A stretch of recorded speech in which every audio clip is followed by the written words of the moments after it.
नमस्कार।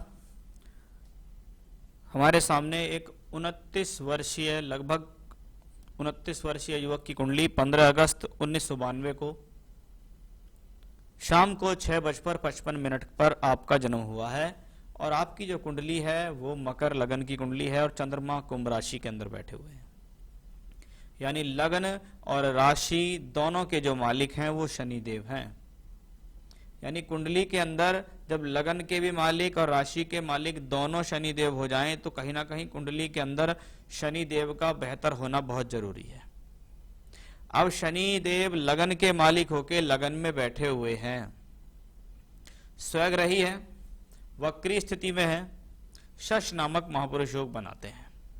यानी शनि इस कुंडली के अंदर एक ऐसा प्लेनेट है जो आपको मेहनत करने का जज्बा देता है, आपको जीवन में कुछ करने की इच्छाएं देता है कि आपको जीवन में खाली नहीं बैठना है, कुछ करना है, अपने बल पर कुछ करना है, अपने बल पर कुछ करके जीवन में कुछ साबित करना है। इस प्रकार का कॉम्बिनेशन यहाँ शनि देते हैं।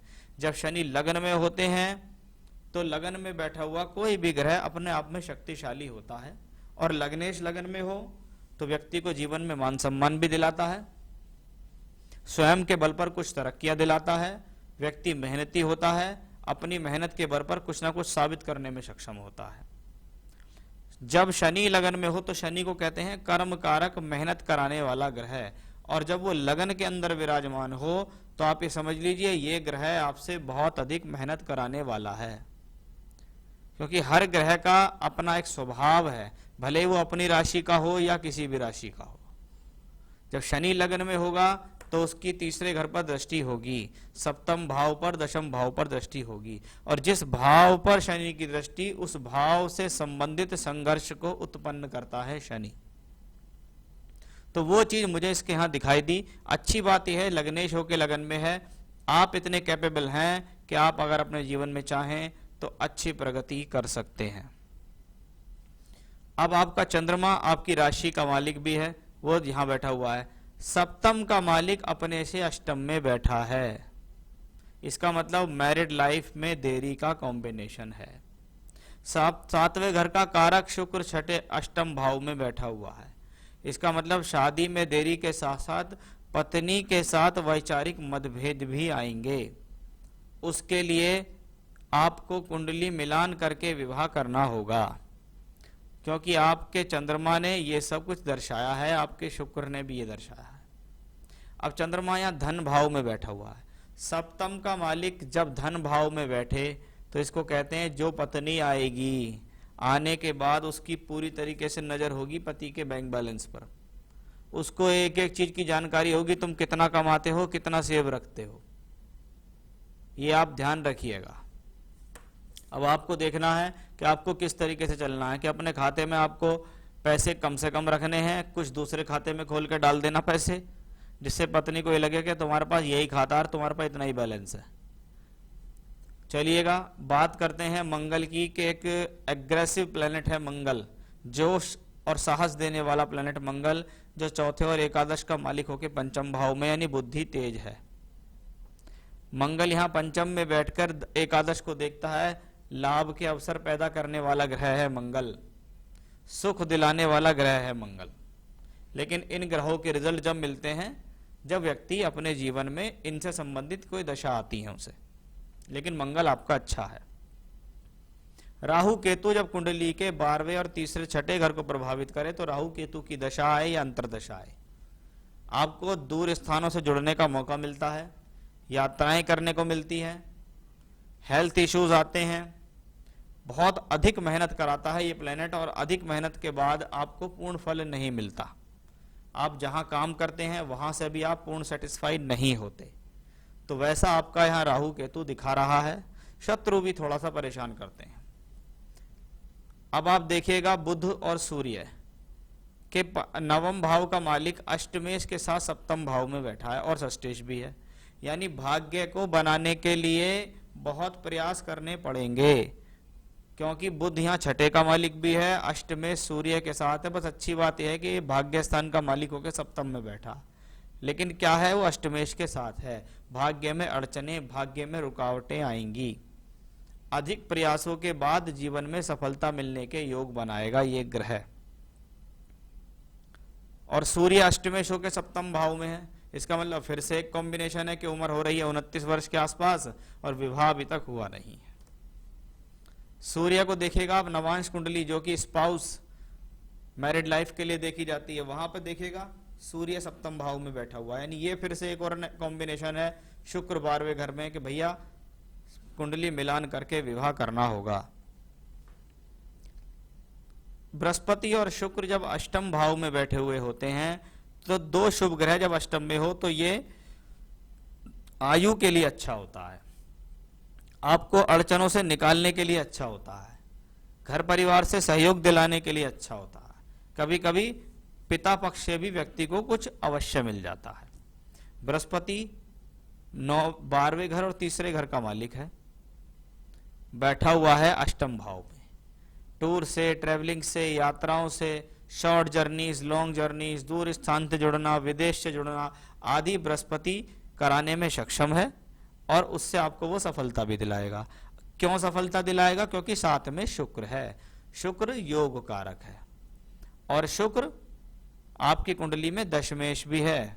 कर्म का मालिक जब अष्टम भाव में बैठे तो प्रोफेशनल लाइफ के लिए मेहनत करनी पड़ेगी, कुछ भी पड़ा हुआ नहीं मिलेगा, पूर्ण एफर्ट्स करने पड़ेंगे और वो बृहस्पति के साथ इंक्लूड है तो इसका मतलब आपकी जो भी नौकरी होगी, आपका जो भी काम होगा उसमें जितनी ज्यादा टूर ट्रैवलिंग यात्राएं होंगी उतना आपके लिए फायदेमंद होगा। शनि की महादशा आपको चल रही है बहुत लंबे समय से।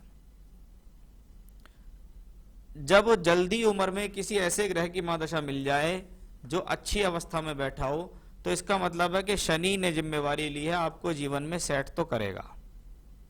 अब आप कहने लगो जो मुझे तो 20 साल की उम्र में ही मैं बहुत रईस नहीं बना, क्योंकि बात यह है कि उस समय आपके पास उम्र एक तो कम थी, एक उस समय आपके जो ग्रह हैं वो 20 साल के हिसाब से ही आपको परिणाम देंगे।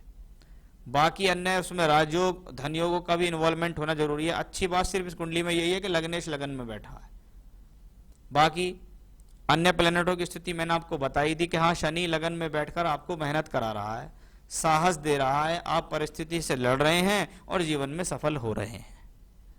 कोई व्यक्ति नौकरी पे है नहीं है, कोई व्यक्ति नौकरी पे है, किसी की नौकरी जद्दोजहद से चल रही है, किसी की आराम से चल रही है, लेकिन ज्यादा बेहतर तो यह है कि जिसके हाथ में नौकरी है, कोई जॉब लेस हो, पढ़ा लिखा अच्छा खासा और उस पर नौकरी ना हो तो बहुत ही बेकार हो गया वो। तो शनि आपके यहाँ कर्म और मेहनत कराने वाला एक ग्रह हो गया। तो शनि की महादशा मेरे हिसाब से आपके लिए अच्छी है।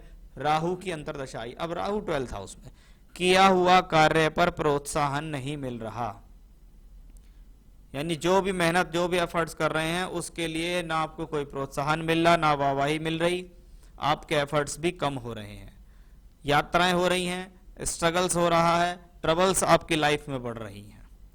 लेकिन हाँ मई 19 से मार्च 22 तक राहु चलेगा। द्वादश का राहु बृहस्पति की दशा राशि में और अगली दशा भी बृहस्पति की है, यानी कि वर्तमान की स्थिति से लेकर और आने वाली स्थितियों तक, यानी जो मार्च 22 तक, क्योंकि राहु आपका बैठा हुआ है यहाँ अष्टम में, किसके साथ? द्वादशेश शुक्र के साथ।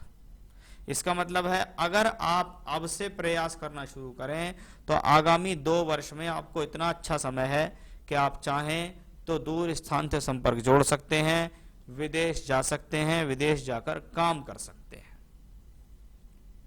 क्योंकि आपकी शनि में राहु और आगे जो आने वाली दशा है शनि में बृहस्पति, इन दोनों ने इस बात को पूरी तरीके से जाहिर किया है। आपने सवाल पूछा फॉरेन सेटल हो पाऊंगा या नहीं, मतलब बाहर जाना सक्सेसफुल रहेगा या नहीं, फॉरेन में भी स्ट्रगल है। देखिए संघर्ष तो है, अब आप कर्म यहां कर रहे हो या कर्म इंडिया में कर रहे हो या कर्म बाहर कर रहे हो, कर तो आप ही रहे हो कर्म सब जगह।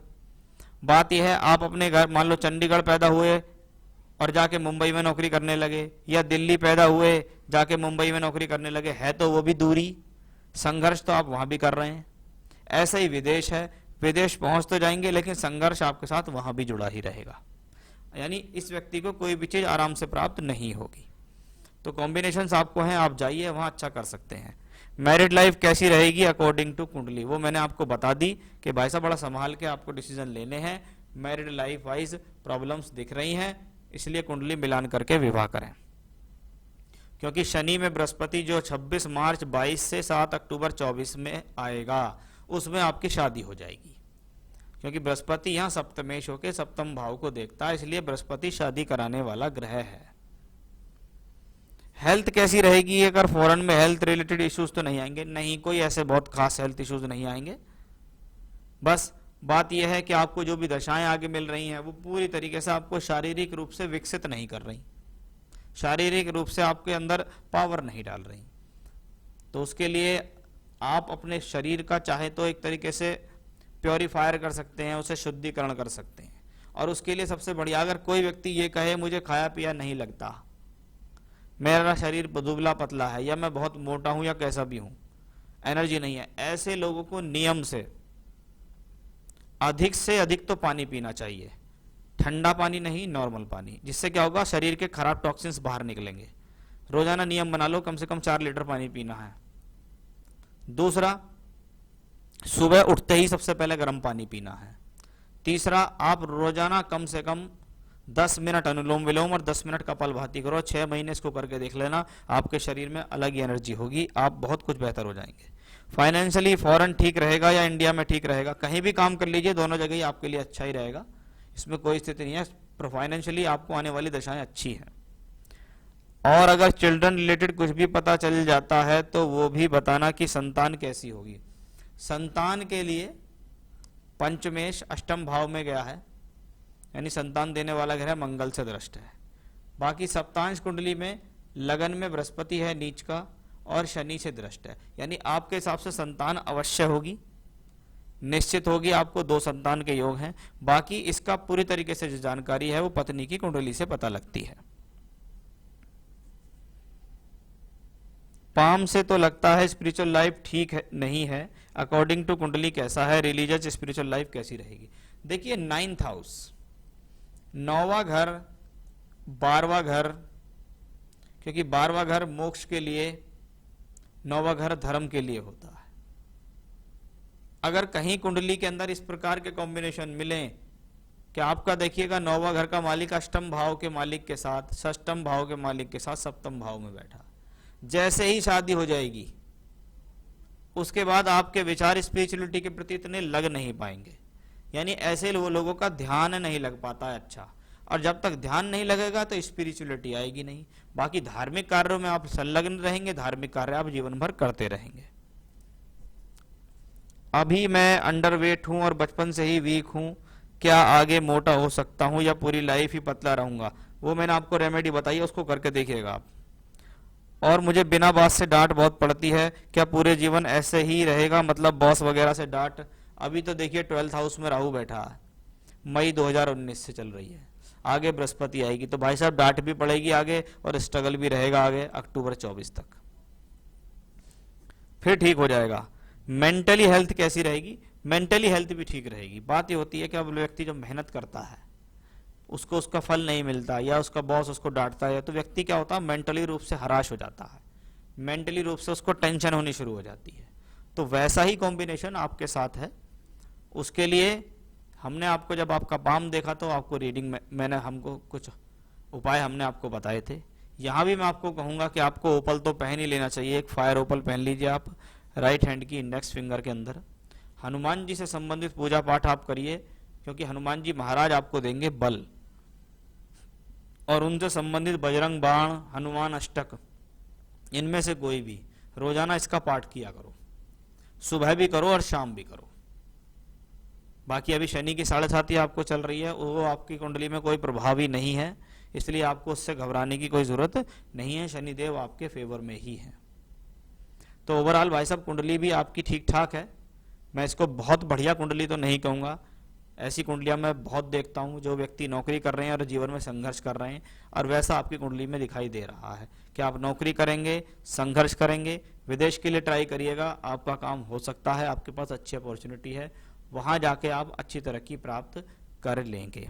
तो ये था भाई साहब आपकी हॉरोस्कोप का एनालिसिस, सवालों के जवाब और उपाय मैंने बताए हैं, जो सावधानियां समझदारी बताई उन पर ध्यान दीजिएगा और काम कीजिएगा, पूजा पाठ कीजिएगा, रत्न धारण कीजिएगा, आपको अवश्य लाभ होगा। नमस्कार।